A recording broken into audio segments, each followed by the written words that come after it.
प्यारे बच्चों, कोडरमा जिला प्रशासन द्वारा प्रोजेक्ट रेल शुरू किया गया था और कोडरमा जिला का बेहतर रिजल्ट होने के कारण पूरे झारखंड में प्रोजेक्ट रेल एग्जाम शुरू हो गया। पहले वीकली टेस्ट होता था, अब मंथली टेस्ट कर दिया गया है। तो वही मॉडल क्वेश्चन जो उस समय बनाया गया था, श्री आदित्य रंजन जो उस समय उपायुक्त थे, उनके द्वारा तैयार करवाया गया था मॉडल क्वेश्चन। उसी मॉडल क्वेश्चन को हम लोग इस वीडियो के माध्यम से देख रहे थे। हम लोगों ने इकोनॉमिक्स और इतिहास के मॉडल सेट 1 को देख लिया है।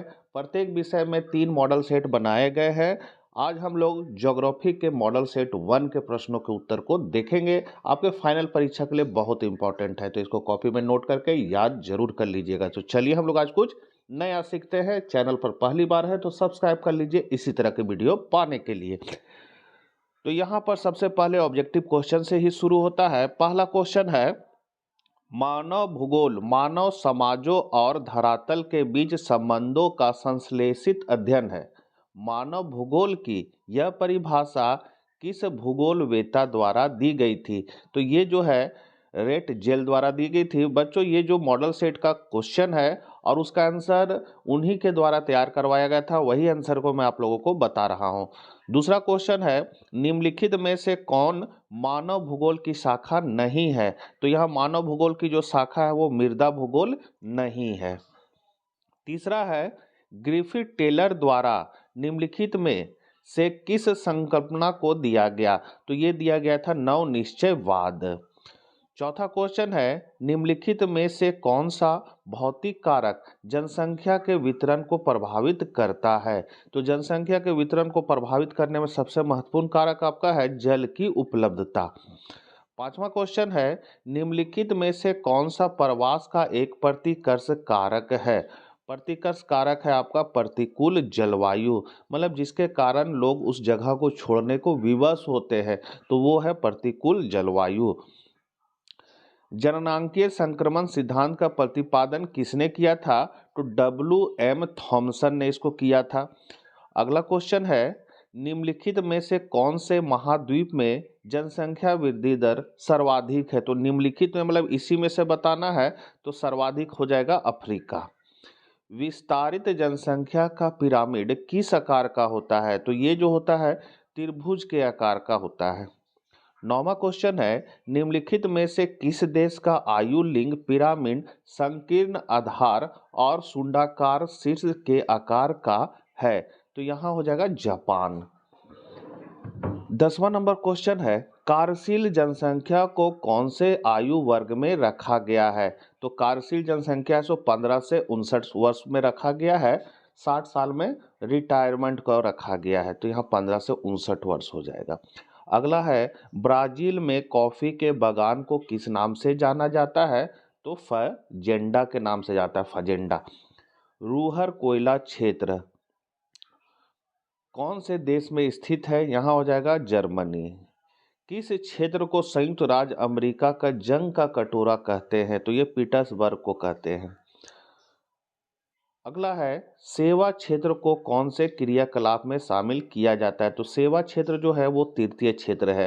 प्राथमिक क्षेत्र में होता है प्रकृति से जुड़ा हुआ काम, जैसे खेती बाड़ी हो गया, फल उगाना हो गया, फूल उगाना हो गया, मछली पालन हो गया, मुर्गा पालन हो गया, ये सब प्राथमिक क्षेत्र के काम है। द्वितीय क्षेत्र में जो है वो निर्माण संबंधी काम आते हैं, जैसे भवन निर्माण, पुल निर्माण, स्कूल निर्माण, टोकरी का निर्माण, माला का निर्माण, ये सब द्वितीय क्षेत्र के काम है। और परिवहन, संचार सेवा, बीमा, बैंकिंग, ये सभी तृतीय क्षेत्र के सेवाएं हैं। तो 14 का यहाँ हो जाएगा तृतीय ग। बिग इंच पाइपलाइन में कौन से पदार्थ का परिवहन होता है? तो इसमें होता है पेट्रोलियम। विश्व व्यापार संगठन का मुख्यालय कहाँ है? तो ये आपका जेनेवा में है। निम्नलिखित में कौन सा दक्षिण अमेरिका देश ओपेक का सदस्य है? तो ओपेक का वेनेजुएला है। निम्न में से किस प्रकार की बस्तियां सड़क या नदी के किनारे विकसित होती है? तो रैखिक हो जाएगा। अगला है, विश्व नगरी शब्द का प्रयोग सर्वप्रथम किसने किया? तो जीन गैटमैन ने किया था। पेरी घास का मैदान कहाँ स्थित है? उत्तरी अमेरिका। भारत में विश्व की कितनी प्रतिशत जनसंख्या निवास करती है? तो 17.5%। भारत की पहली जनगणना कब हुई थी? तो 1872। निम्नलिखित में से कौन से राज्य का लिंगानुपात सबसे न्यूनतम है? तो यहाँ हो जाएगा आपका हरियाणा। 2011 की जनगणना के अनुसार निम्न में से कौन से राज्य में नगरीकरण का प्रतिशत सर्वाधिक है? तो यहाँ हो जाएगा गोवा। निम्न में से भारत में कौन सा सबसे छोटा भाषाई समूह है? तो किरात। गांव से गांव प्रवास में महिलाओं की सर्वाधिक संख्या का क्या कारण है? विवाह। निम्नलिखित में से कौन से अर्थशास्त्री ने मानव विकास सूचकांक का निर्माण किया? बहुत ही हिट क्वेश्चन है और बार बार ये एग्जाम में पूछता है। डॉक्टर महबूब उल हक। मानव विकास सूचकांक में भारत का कौन सा राज्य सर्वोच्च स्तर पर है? तो यहाँ हो जाएगा केरल। 2011 की जनगणना के अनुसार भारत के कौन से राज्य में महिला साक्षरता दर सबसे कम है? तो बिहार हो जाएगा। 2011 के बाद जनगणना नहीं हुआ है। अगला है, निम्नलिखित में से कौन सा राष्ट्रीय जल मार्ग सबसे लंबा है? NW1। निम्न में से कौन सा एक प्राकृतिक पतन है? प्राकृतिक पतन हो जाएगा मुंबई। निम्नलिखित में से कौन सा हैजा या पीलिया बीमारियों का कारण है? तो जल प्रदूषण द्वारा होता है। UNDP का पूरा नाम बताए।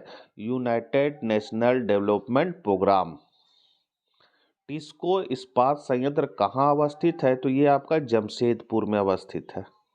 ओ सॉरी, यहाँ जी पूछा दिया है राज्य, तो आपका यहाँ ये हो जाएगा झारखंड।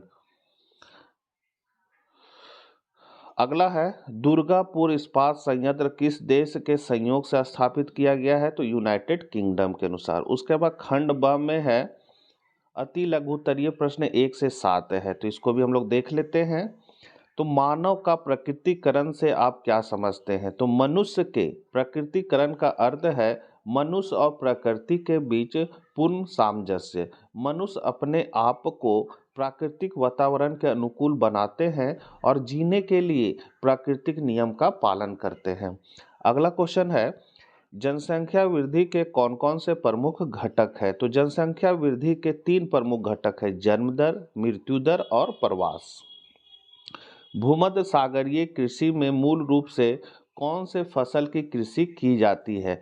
तो भूमध्य सागरीय क्षेत्र को विश्व के बागानों की भूमि के नाम से जाना जाता है। यह रसीले फलों के लिए विख्यात है, जिनमें संतरा, नींबू, सिट्रॉन, अंगूर, जैतून, अंजीर आदि प्रमुखता से पाए जाने वाले फसल है। सिट्रस फलों के कुल वैश्विक निर्यात का लगभग 70% निर्यात इन्हीं क्षेत्रों से होता है। अगला है, ब्रायस्रोतन क्या है?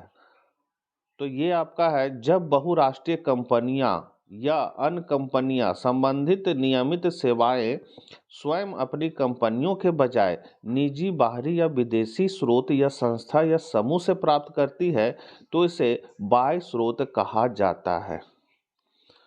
5वां है, परिवहन के प्रमुख प्रकारों के नाम बताएं। तो इसके प्रमुख प्रकार निम्नलिखित हैं। पहला है जल परिवहन, थल परिवहन, हवाई मार्ग परिवहन, फिर है आपका भूमिगत मार्ग परिवहन। जनसंख्या घनत्व से आप क्या समझते हैं? तो प्रति इकाई क्षेत्र पर निवास करने वाले व्यक्तियों की संख्या को जनसंख्या घनत्व कहा जाता है।